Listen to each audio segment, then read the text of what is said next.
Welcome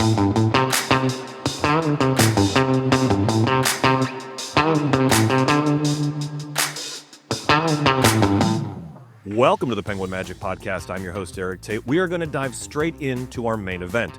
Jason Latimer is a world champion of magic. He grabbed the world's attention with his stunning crystal cups and balls routine. Since then, he's gone on to tour the world, astounding millions of people with his incredible magic that blends his background in science and engineering with his amazing imagination. More recently, he has become a passionate science communicator and developed a school program called Impossible Science that uses magic to educate and fascinate children with science. He will be a featured performer and speaker at FISM in Italy. I got some time with him via Zoom, and now you get to join our conversation. Jason Latimer, thanks so much for joining me here on the Penguin Magic Podcast. I am very excited for a couple reasons. One, I have been weirdly following your career for a long time. And two, you're going to be at FISM in Italy. Yes, full circle. I'm full circle. First of all, thanks, Eric, for having me. But yeah, I'm coming back.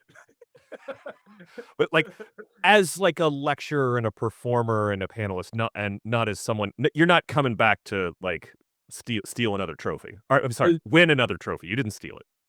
Well, I've got a lot to come back for, mainly because my whole career was really started at FISM, and it really teleported me to early, changed my career completely, my entire direction. So anything they ask, I'm showing up. So I'm doing shows, I'm doing lectures, I'm doing panels. I'm actually doing multiple shows. Like the opening show. I mean, everyone's going. It's going to be incredible. And then the closing, I'll do some of my favorite illusions, some of the newer stuff. Yeah. Oh, that's super exciting. It's gonna be a lot of fun. Are you going to be doing the crystal cups and balls by any chance? Oh yeah. You are? The opening show is everyone's doing their FISM act. Everyone's doing their FISM act. Mine's a little more modern. I've made a couple twists and a couple changes since I think I'm on version 6 of my cups now. So it's kind of like a little Iron Man series. I've got thousands and thousands of cups now. My wife's like, "Do we really need to store all these?" I'm like, "We can't let them out. We can't let them out." I do like the idea that if you come to your house, that instead of an Iron Man suit coming onto you, you just get V1, surrounded V2, by weird glass cups. Well, okay. As I destroy the microphone. There's an actual funny story that's not that far from that. From the very first set of cups. From FISM. So when I was first getting started, I made plastic cups that were milled on a lathe, and the problem with it, they scratched way too quickly. And the more you use them, the more they got scratched, the more you can see through them. So I had to up it to glass. And then I found out you can't order just 3 custom glasses or 6 custom glasses. So they said, you need to order 1,000 cups. And I was like, oh, okay. So, back then, super poor, worked a whole bunch of little jobs, saved up enough money, ordered 1,000 cups. Run over to my physics department, my physics professor, Professor Cannell, close friend, works at Impossible Science with us now. Dr. Cannell goes, "This is amazing, but too bad you wouldn't have done, if you would have done this, you would have had one more principal in there." And I was like, oh my gosh. Started washing cars again. I started doing everything. So now I had 2,000 cups before I went to FISM with it. And I didn't know anything other than I've got 2,000 cups. And so I started filling them with candy, wrapping them with cellophane, and giving away as gifts for Christmas. That was just a bunch of just candy, just free candy to people. And then I won, and then I'm like, "Can I have my cup back?" Every time people would come over, I'm like, "Here's a cup. It's a Chinese tradition. Just go with it. Just go. It's a family tradition. Here we go. Here's the cups." I think this is something that people don't realize about competing at FISM is that you do insane, truly insane things to get ready for it. Buy 2,000 glass cups. Oh yeah. Yeah. I was a poor, broke college student when I won. If you came to my house and you looked at it, it was box, cloth lamp. I was using cups as my furniture. I didn't have any place to put all these things. Yeah, but yeah, if you're gonna go for it, if you're gonna climb the hill, ring the bell, that type of thing. Yeah. No, I completely agree. There's a lot of people who think that when I competed, they're like, "Oh, Penguin sponsored him. They gave him those cards." No, that's not what happened. They didn't know. They were like, "Well, this is really fun. You're gonna take vacation, right?" Like, can I have playing? We're not paying for you to go. Can I have playing cards to practice with, Daddy Penguin? And they were like, "No, this is. I mean, like, if you win, maybe we'll think about reimbursing you." But I'm gonna. I don't want to steal somebody's story, so I'm not going to say their name, and I'm yeah. not saying it was me, but I did hear a magician say that one day they reached out to Bicycle Mhm. asking to see if they could sponsor him to do magic. And after sending them multiple emails trying to get a response, he finally got a response from an attorney saying, "I don't think they'll sue you if you do this." He had reached out to them to try to get free Nixon cards as a sponsored by Bicycle, and then the response was the attorney telling him, "I don't think we'll sue you if you do it as say you're sponsored by Bicycle." It was just total backfire. It just probably reminded me of that. Like, nope, go buy your own.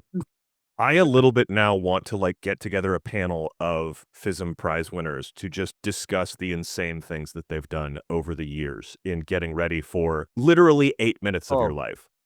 oh yeah, that's true. Yeah. That's true. You know, my FISM story is Mhm. haunted by the day after FISM.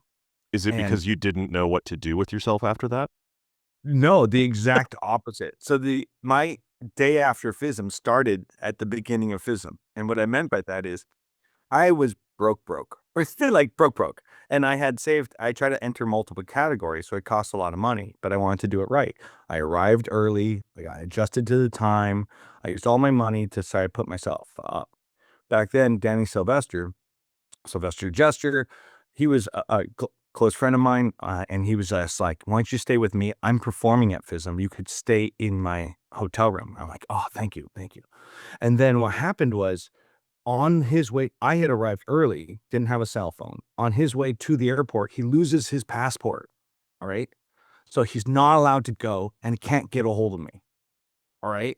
So he ends up not being able to go. And through the entire contest, I'm bumming rooms. I'm asking like Dale Hyman. What? I'm asking people saying, "Hey, can I sleep on your floor? Hey, can I sleep on your floor?" And so every day was a struggle to find the place of where I'm going to sleep the next night. And then when I won, I didn't even have a backup plan because I was going to stay a couple extra days with Danny because we were going to go travel around, and he never went. So now I don't even have a place to stay. And so so here I am. I literally just won Grand Prix at FISM, and the stage manager comes up to me and goes like, "Hey, where are you gonna go? What's next?" My Disneyland moment. And I'm like, "I don't know, I'm homeless." And he took me under his wing, and he took me under his wing, and he let me sleep in his office at his house on the floor. So the day after I won the world championships, Mhm. um, I was sleeping on the floor with my arms wrapped around the prize. A very humbling moment. Yeah, Oh, very, yeah.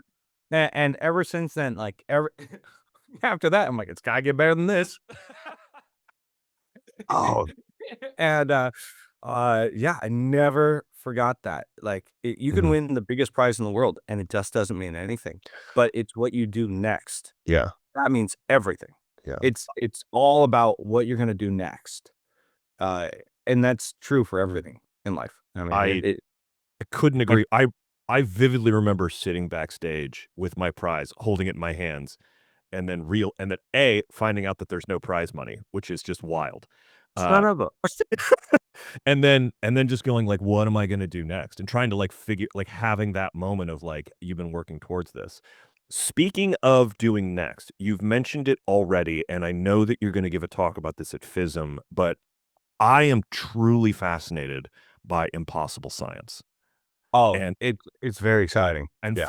for a little background, I was at the Magic Castle a few weeks ago, and I knew that you had really gotten deeply into science education, something I am also deeply passionate about because I think that we could be just much better as a world if everyone sort of understood science a little bit better than.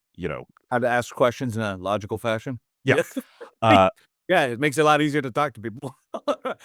And I want you to give the full story of it, and I get and having and just my introduction to it was really Eric Buss took me to lunch. Eric Buss is involved in performing in schools all around California in conjunction with this organization, Yeah. Impossible Science, and it's causing wonderful things to the point that FISM wants to feature it, which is, I mean, this is an educational program for kids, and FISM thinks this is so important that they want to tell the world about it. So Yes, can you it's very exciting. please tell our listeners about this? Yeah, I mean, first of all, I'm actually in Hemet right now. I'm at a hotel in a business center. I'm here because Rudy Kobe is out here to perform. Arthur Trace is here to perform at Impossible Science camps that are going on. We have about 27 camps across California, 8 science center partners across California, Oregon, Arizona, and Florida. We have 4 touring science centers and 4 more under construction. So it's turned into a thing. But what is it? So rewind about no, almost 11, 12 years ago, I gave a TED talk about why the world needs wonder. How new innovations, new cures, new technologies, they all come from somebody asking a question that no one's ever asked before. It's very important that the world asks questions. And in the age of information, people are searching questions, getting answers, and they're moving on, and they're not challenging those answers. The problem with that situation is we are starting to forget we gave the internet its answers. Even AI searches our Mhm. own answers. And think about this. If you put them on a search engine and the most popular one goes first, likes, clicks, shares, and views, if you put the most popular one first and you don't know the answer to the question, when does a revolutionary idea start off popular? It doesn't. It falls to the bottom. But you Uh-huh. don't know this new one exists, so you grab from an already popular idea. And even if this is wrong and out of date now, it's too late. You clicked on it, and now you've made it more popular to the next user. Yeah. So with every iteration, the wrong answers are climbing too, and because new answers don't start off popular. And it's in magic, we would call that a progressive illusion, something that's getting more deceptive with every iteration. It's a lockbox that the pins keep moving. And uh, when I noticed that we had accident in this race to get information, we've accidentally built the most deceptive illusion of knowledge that's ever created. We never took the time to teach kids how to see beyond the illusion and Yeah. how to see beyond popular answers and really truly innovate. And as crazy as it sounds, I had the ultimate hold my beer moment. I was just like, here I am. I've spent my entire life studying applied science. I spent my entire life doing magic. And I think I could create something to get kids excited about asking questions in a logical fashion. And that's how I created Impossible Science. And so I started by just going down the nation's science standards and literally turning the nation's science standards into magic illusions where there's no sleight of hand, there's no gimmick. It's just if you don't understand this situation is going to look like magic. You will make something turn invisible, but it's also refraction. You will make something fly across the room, but it's actually static electricity. If you don't understand it, it's going to look like magic. And the right question changes everything. And so I started taking over science centers because there's less red tape. There's no school board association preventing me from doing it. There's just a board of directors at a museum that says, if you're crazy enough to do this remodel on your own, go for it, Magic Boy. And I'm like, okay. And my superpower is I'm crazy. Mhm. And so like I think I'm smart enough to spot it, dumb enough to go for it. And so I started with the IMAX Dome in San Diego. It was only supposed to run 8 weeks as a show. It ran a year and a half, 6 shows a weekend until we ran out of people in San Diego. And then I realized I needed to scale this. So I started building Impossible Science Festival based on experiments where it could grow without me being there. So the experiment turns the student into the magician without them knowing. You go A That's plus B, and all of a sudden you get Z. And you're like, whoa, how did I get here? And you start asking questions about how did you get there? And that's where the secret sauce is. That's where you're getting kids excited about asking questions. And now that spans to a program that spans multiple museums. And then because of that, it got really popular. During COVID, Sony and I partnered. My company, Wonderfirst, and Sony created the Impossible Science digital series, where we got about, and then we had PBS and NASA get involved. and we did about 130 million views in like a year. I've watched a bunch of the stuff on YouTube because I mean, like, I'm admittedly a science nerd. I'm one of those people who like I watch BattleBots not because I love the destruction, but because I love when they're explaining the physics of the rotational weapons and the reason they're making these decisions. Uh, It's a- great. it's It's great. I, awesome. I And so, stare at them. I'm like, I wouldn't have done that. I would do. yeah, Do that. I would do that. I would. That's good. That's good. but the videos on YouTube from Impossible Science are really fun and really informative. I mean, Awesome. there's a really great video of you with a couple of celebrities. I think one of them is Ralph Macchio. I can't remember, but Oh yeah, Ralph you're Macchio, Billy Zabka. you're teaching them to balance a coin on a dollar bill, Right. and the and also explaining the concept of center of gravity at the same like Yes. it's such like I found myself going, "Where's a coin? Where's a dollar?" Like I wanted to do it too, and Yes. it was I'm gonna put a link in the description to the YouTube page so people can go check this out. Like Thank you. whether you look at it by yourself or bring your kids into it or just show it to people in your office and be like, check this out. This is awesome. It's infectiously fun. Thank you. From the magic standpoint, I've often found that magicians will learn a trick by learning the steps, but they don't take the time to learn why those steps actually work. Now, it doesn't mean a sleight of hand or something like that. I'm talking about like sometimes we'll be playing with an optical principle that works, and we know it works, so we just move on. But why does that optical principle work? So we started dissecting that, and I say we because during COVID, I asked all the museums that were involved to write educational lesson plans based on the video because we didn't go after views. A lot of people go after views on like YouTube, and it sounds counterintuitive. We went after the national standards for science, and so that we knew that, you know, people don't usually say, well, I mean, some people say my toaster broke onto YouTube, and I'm going to work on this thing. Our goal was to create something that even after COVID, a school teacher could play in their classroom. And so rather than just make something that's really cool and commercial, we wanted something that could easily be used in the school system. And that's exactly what happened. The California Department of Ed contacted me with the California STEAM Symposium. They asked if I would become the keynote speaker, where I spoke on why wonder changes the world and how the right question matters. The right question changes everything, and we need everyone to start asking questions in the age of information. Found out about 150 districts reach out to me, school districts, saying they've used the videos. We love everything about it. We just can't get to your science centers. And it occurred to me about the millions of kids uh, that will never make it in a school bus from a 2-hour commute. It's just no way. And then I started realizing all these underserved communities that don't have access to quality education because their town is too rural or too underserved to build a museum. So we built a mobile version of the Science Center using the touring background I have from magic, my expertise as a curator of a science center. I called Gary Peterson at Encore Cases. I'm like, I need you to turn this to fit in these trucks.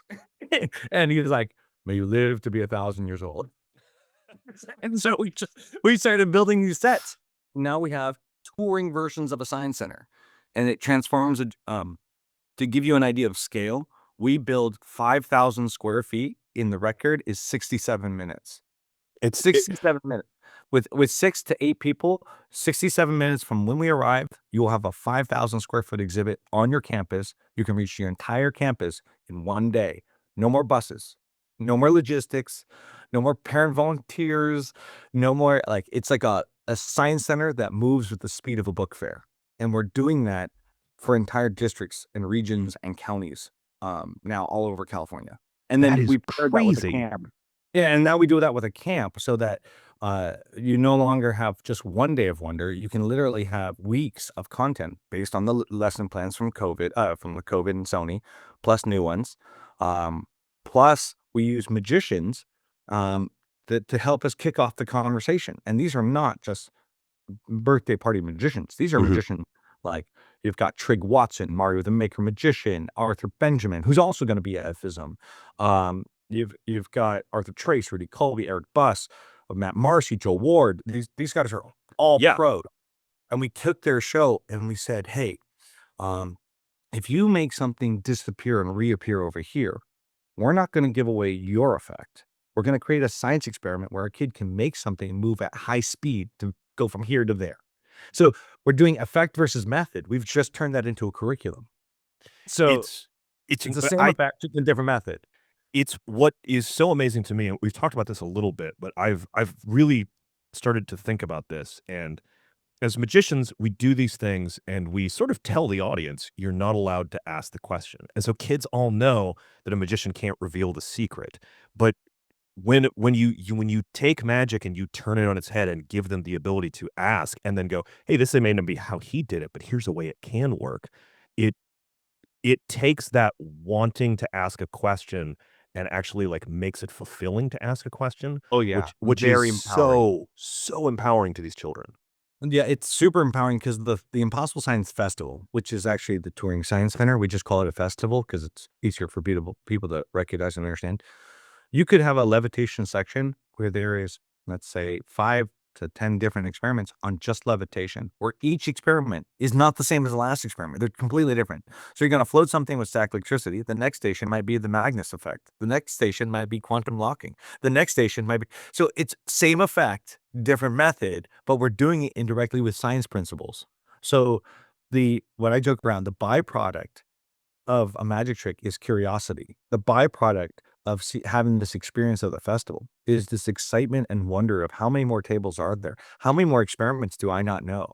This ongoing, I am so excited about the questions I haven't asked yet. And so impossible really doesn't become impossible anymore. Impossible means I haven't asked the right question yet. And that's the same philosophy behind all science. That's why we're searching for a cure to something we don't understand, because somebody knows that if you find that right question, we have a cure. That's it. And all of a sudden the impossible becomes possible. It's it's the sneakiest way I've ever heard of teaching children critical thinking skills, and I love it. Hey, you take a magician and you Mhm. drop him in the education system. What do you expect us to do? If we're really sneaky with those dog treats. How lo how long has this been going on now? Like, that how long have you been in schools for? Only 2 years. Only 2 years. Well, we're going into our 3rd summer right now. So, 2 summers ago, well, when we first came up with the idea, we found out schools were using it since COVID, just the video lesson plans and the lesson plans. And then we had schools reach out to us saying, we could do it, but it could be a little expensive for a day. Could you consider a camp? And I was like, oh, never thought of a camp. And then I decided to write out what would a camp look like. Then called in a lot of favors from friends. First summer, we had 3 locations sequentially. So A, B, C, and then B got better than A, and C got better than B and C.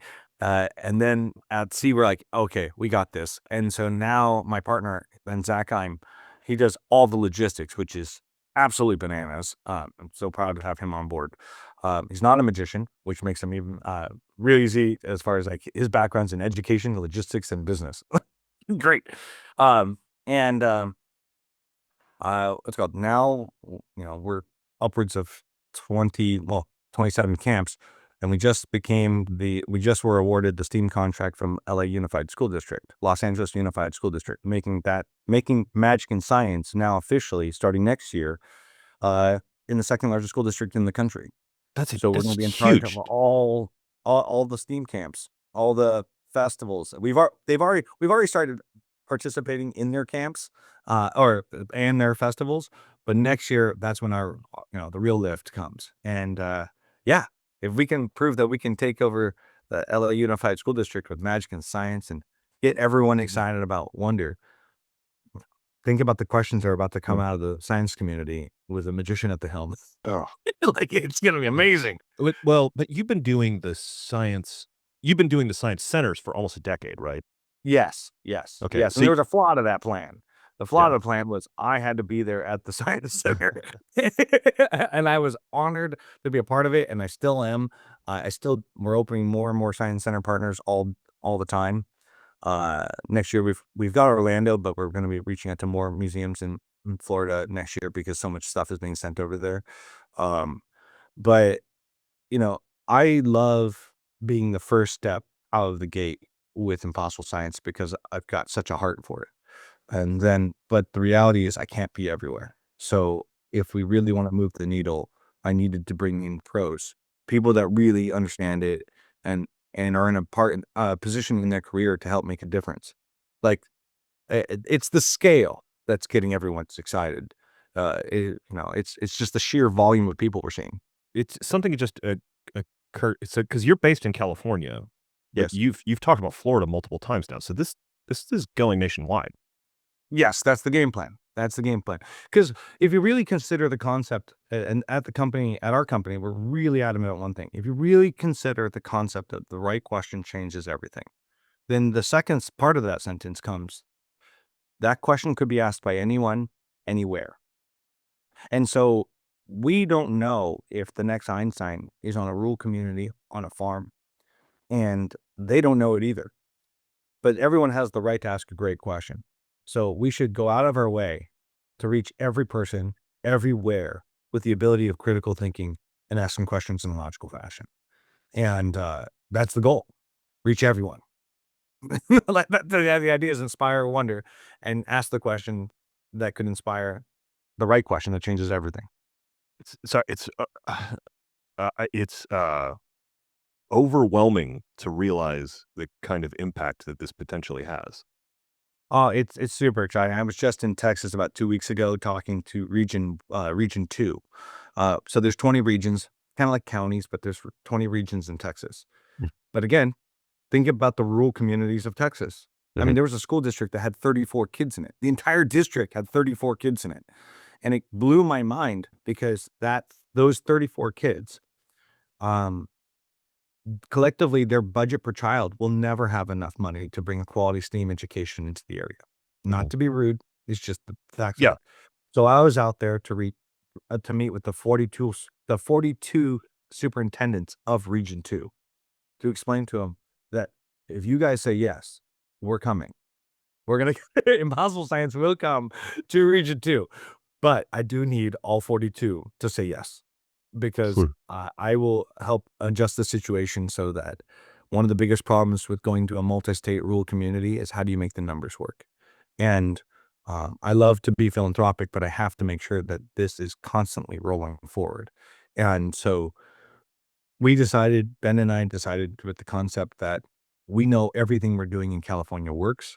So we're ripping the Band-Aid off now. And now we're sending entire teams to rural communities. As long as we have enough stops, we will eat the cost of the shipping because we know what it Oh. means. We know what it costs once we're in the area.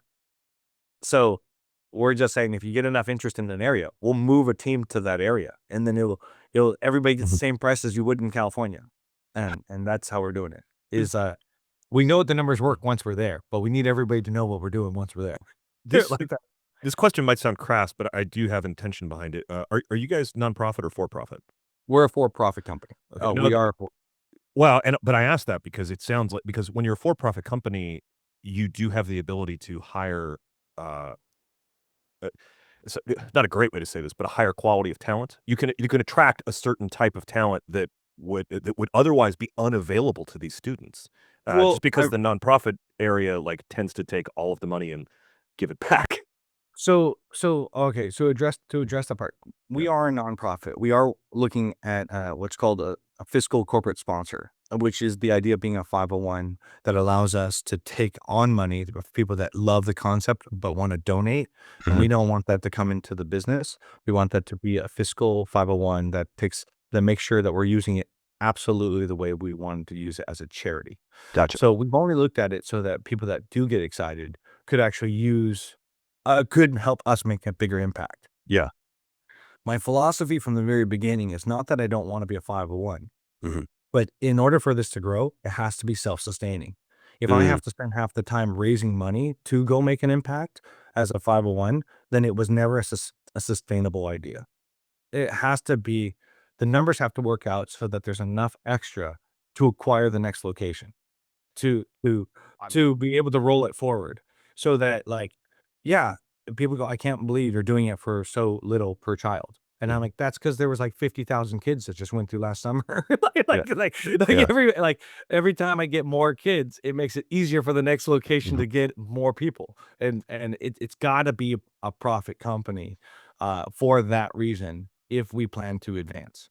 I Otherwise, I think that's otherwise I have brilliant. to raise money per location, per state, per distance, per event, Mhm. and I could, but I'm getting tired. No, I think it's brilliant because I think when it comes to things like this, the argument of like for profit versus nonprofit, and I don't want to turn this into like a political philosophical thing, but the I think there tends to be arguments back and forth, and just when you sort of look at it and go, I don't care if it's profit or for profit, I just want it to be sustainable, and this was the best way to do that given the set of circumstances we had. It helps to educate children and continue to give them the ability to ask questions and get critical thinking skills and get excited about science, and it's awesome that you're looking at it that way. I was Thank you. Thank yeah, you. yeah. It has because, like, the way I look at it is and it took I'll be honest, I used to be in a casino, I used to do a Mhm. lot of big stage shows, and I still do corporate keynote speaking, but in reality, most of my shows are in museums, and a museum has a different price elasticity than any other location because people go to museums when, unfortunately, a lot of people that go to museums on a regular basis is because it helps take the same position as, like, a theme park, but with not with the whole cost. But you can't charge $20 or $30 or even $50 for a stage show at a science center when it costs you $20 to get in. And so you have to just swallow your pride and just take less money, but know that if you increase the volume, it's a different game. So we're not a per ticket company, we're a volume company. We wanna see tens of thousands of kids Yeah. every single event we have to do. And now the festivals are processing about I think the number is about 1,200 to 1,500 kids per day per location. And so, like, just our little 5,000 square foot exhibit that goes to your school, it had to do that. It does about 1,200 to 1,500 kids without a single line, and that's really important because no one gets bored. No one's picking their nose in the corner. It's 100% engagement. There's no reason why anybody should say, I've done everything." Like, there's no reason why the kids would get bored.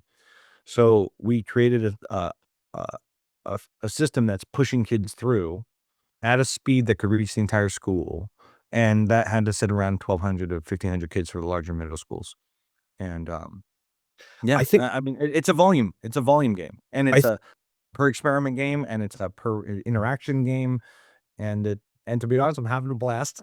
Yeah. Like, I'm having I got such a second wind once the schools opened up a couple years ago that, like, I'm just really excited. It's just fascinating to see education approached by somebody with an entertainment background because you do start to think about things like attention span and and lines and the way we get guests and audiences through our theaters and keep them having this great experience. You're bringing to education so that the education can be more effective. Absolutely. And from the magic standpoint, the assembly time. Like every magician that jokes around about how long it takes them to set up or how long it takes them to tear down has often thought about how do I make this better or faster. And it was that background of touring that made this entire project work. Like our cases are not just a tub with a lid. These cases convert into tables. These cases are designed for the dimensions of a normal door, ADA standards. They're designed for a weight capacity. You turn them 90 degrees. It's designed to fit between the wheel wells of the ProMaster vans that we buy. And so, like, you turn them one way is Mhm. 30 inches to go through a door. Another way is 51 inches, goes right through the center of the wheel wells on the ProMaster. And so, like, and then we converted what started off as a 24-foot box truck, um, because 3 wide is as wide as a 24-foot box truck. So we started off with 30 inches wide allows us to rent a U-Haul, a Penske truck, and that would work. The wheels have to fit up the ramp, which is 21 inches. So, these are very Yeah. specific cases Yeah. designed with speed in Mhm. mind, and to reduce all restrictions of how it would slow down. And, the first to put it in perspective, the very first festival we did took about 5 hours being friendly to that. It may have taken 2 days because we just gave up after 5 hours and we just, "We'll finish it tomorrow." But but the now the main focus my role at the company is to not only create new experiences, but to try to figure out how to move faster. I'm going to slow down on the 67 minutes. I think we're in a good spot there. How do you move to an area faster? And how do you tear down faster? And how does make it more affordable, and how many people it takes to be there? Because the economics change. At 67 minutes, everybody can arrive that morning, have it up by school start, and torn down, still an 8.5-hour workday. And so by figuring that out, I don't have to house people. If I don't have to house people, I don't have to charge as much. If I don't charge as much, I can open up to more schools. So it's constantly thinking about speed of how would you move faster. And anyway, it's a total puzzle for me, and something I think about all the time. Probably not the best for an interview, but no, it's like all the details that you think in the magic world, you don't even realize they totally apply towards education, but no one's ever taken the time to do it. So it's incredible and exciting. And I know that you have to run off to host one of these. There's children waiting on you to learn. Yes. But I don't think this is a one-off interview. I think that as this expands and we go nationwide, or you go nationwide, we need to keep revisiting this so people can find out more about impossible science and how they can get it into their schools. Would you I need as much support from the magic community as any magician wants to help. And that's because we were going at a breakneck pace, because I just don't want to slow down. We've proven that it scales. And now we're just trying to reach more and more school districts. So if you know anybody, or if anybody's listening and they're involved in education, please reach out to Impossible Science. You just go to impossiblescience.com. And you can watch that first video. It explains in 83 seconds of fury about like what Impossible Science is doing to rural areas and communities. And and it's just exciting to go to FISM. I know you're going too. So Yeah. I'd like to spend time with you in person. Yeah. And I'll show you a couple experiments that will make you never look at a 2-liter bottle the same way. So. I'm super excited. Jason, thanks so much for joining us here on the Penguin Magic Podcast. Good luck with everything in Impossible Science, and I'll see you at FISM. Thank you. That's going to do it for this week, kids. Thanks so much to Jason for being on the show, and thanks to you for listening. I know that this will not be the last time you hear from Jason on the show. We plan to check in with him periodically as Impossible Science grows and gets more children excited about science and learning critical thinking skills. Just a reminder, the podcasts are going to be a little shorter for the next few weeks, as I'm currently traveling about hoping to get the North American team ready for FISM. As always, we're a weekly podcast, so be sure to like and subscribe, as well as share your favorite episodes on the social media platform you've been frantically searching for passport update information on. If you wanted to reach out to me about anything on this week's show, you'll need to slip me a note in the package that delivered my updated passport yesterday. Let me tell you, getting my passport updated to be able to go to Italy has been insane. I nearly had to fly to Chicago on short notice to do an in-person passport update. I'll tell you about it when Nick is back on the show in a few weeks. It's an insane story. But if updating your passport on short notice isn't your cup of tea, you can always hit me up on Instagram at Eric Tate. That's at ERIKTAIT. From me and everyone else here at the P3 Magic Studios, practice, practice, perform.